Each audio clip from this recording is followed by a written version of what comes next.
The more you inject the inner reality into something, the more you begin to burst through the external reality and get connected with what is really going on.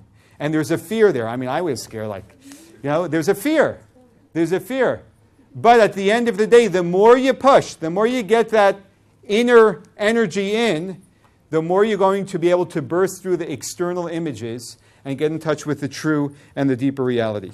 There's I'm sure the world is going through a big financial challenge nowadays, and I'm sure many of us in this room have been affected. And that can create an enormous amount of fear. But we can deal with that fear by asking ourselves the question, what is really going on? There was an individual who, he borrowed $10,000 from his friend. They say you should never lend money to friends and family. I don't believe in that, but that's what they say for good reason, because you may lose your friends and your family. So there was this guy who borrowed $10,000 from his neighbor, and one night it's like 2 a.m., and this guy's pacing the floor back and forth, and his wife wakes up and says, "Hey, it's 2 a.m., why aren't you sleeping?" He says, "You know the $10,000 I borrowed from our neighbor?" He says, "Yeah." And she says, "Yeah." He says, "Well, it's due tomorrow morning, and guess what? I don't have it." She says, "Really? I'll take care of that." And she opens up her window and starts screaming, "Henry, Henry!" calling the neighbor through the window. It's old form of communication. And Henry finally wakes up and says, "Shirley, what are you screaming on top of your lungs for? It's 2 a.m. She says, "I know it's 2 a.m. You know the $10,000 my husband owes you? Well, he doesn't have it." And she slams the window. And then she tells her husband, "Now let him pace the floor and you go to sleep."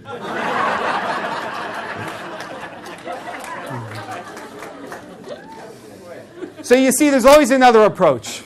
There's always another approach. All right, not recommended. But the idea is that we identify our fears. When we identify our fears, then we realize that what we are really scared of is the balloon, is the image that we see in front of us. But there is something deeper going on, and that is not something to be fearful of.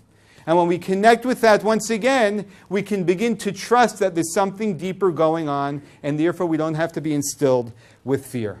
The question is, how do we get beyond our fear? We all know we are gripped with fear. So how practically do we get beyond it? And the answer is a very simple one. You see, it's sort of like a catch-22. You want to have faith, but all of a sudden you're gripped with your fear again. What's going to be? And then you say, well, we're going to have faith, we're going to trust in God, but then all of a sudden the fear comes back. And the solution is a very simple one. And that is that you act as if you trust.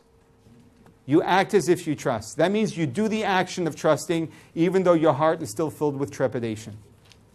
Anyone here went bungee jumping?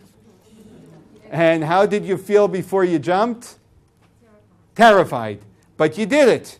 You just jumped. When I was in camp, I was 23 years old before I got married.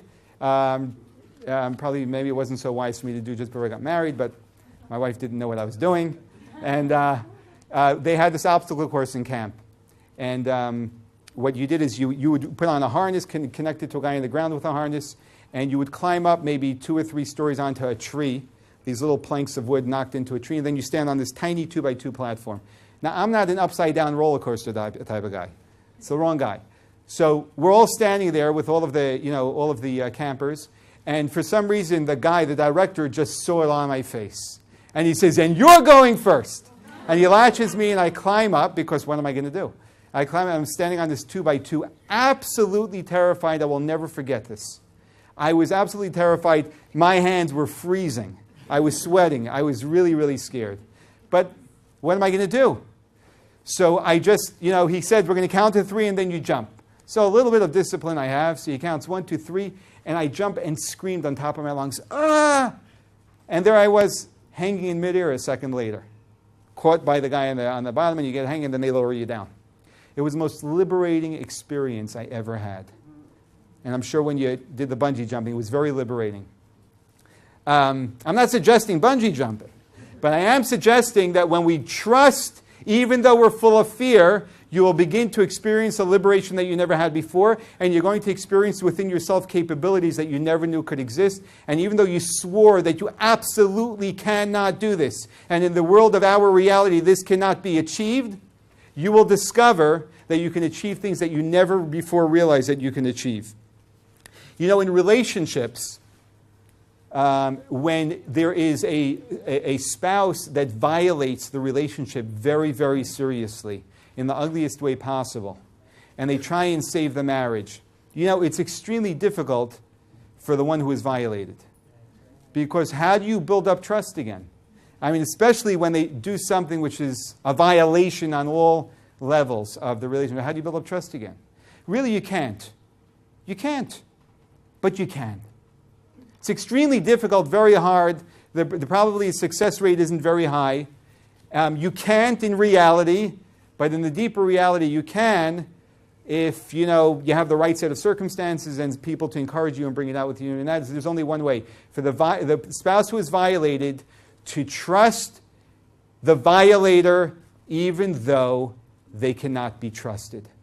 That means to give them the room to somehow rectify themselves. This is exactly what God did when we made the golden calf, right after He gave us the Ten Commandments. God said He's killing us out because that is the normal response. We violated the relationship. And Moses said, even though we are violators, and even though we cannot be trusted, trust us anyway. And here we are, 3,322 years later, thriving. Because trust was given even though the trust wasn't there. And that's what we need to force ourselves to do, to jump even though we are not so sure. What are we relying on? The deeper reality that the Torah teaches us. And when we do that, we begin to experience, as I've experienced in my life, and I'm sure many of you have experienced, if not all of us have experienced in our lives, in some small way or another, or some large ways, that when you take that leap of faith, experiences happen which you would never believe. I want to show you a fascinating a video. You know, we say every day in our morning prayers, this is a verse from the prophets, Baruch hagever asher yiftach b'Hashem. Blessed is the man who trusts in God, v'haya Hashem miftacho, and God will be his trustee. You know what the prophet says?